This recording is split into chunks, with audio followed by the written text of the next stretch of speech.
La route est étroite, elle est sinueuse et elle est jonchée d'énormes obstacles. Mais c'est la seule qui mène aux zones les plus sinistrées du Maroc.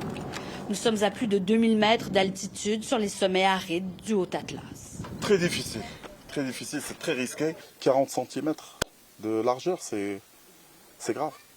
C'est très risqué pour les camions, pour les transits aussi. Mais Karim Dari a décidé de prendre le sien pour distribuer des vivres. Ça fait 3 jours qu'on attend et qu'on souffre, dit cette femme, coupée du monde, sans eau courante ni électricité. Mais enfin, l'aide arrive. Fatima est venue chercher des couvertures et du réconfort. Elle avait une maison, un mari. Aujourd'hui, elle est veuve et inconsolable. Son mari dormait ici quand il a rendu l'âme. Tous prient pour la mémoire des morts. Il n'y a aucun survivant dans les décombres. Tant attendu. Ces équipes de secours passent enfin, mais ne s'arrêtent pas. Elles foncent tout droit vers le prochain village, Imintala, 8 kilomètres encore plus haut et encore plus dévasté. Le 8 septembre, à 23 heures, tout un flanc de montagne s'est écroulé sur une centaine de maisons. Depuis 72 heures, les familles se morfondent et s'accrochent à l'espoir en attendant les secours. Mais il est trop tard. Les équipes n'extraient que des cadavres.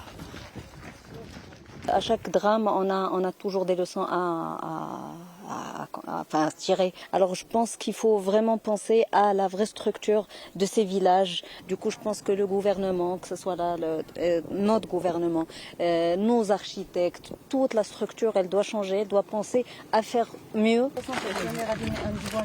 Amal est une élue municipale, la première qui visite cette zone sinistrée en montagne pour constater l'ampleur des besoins.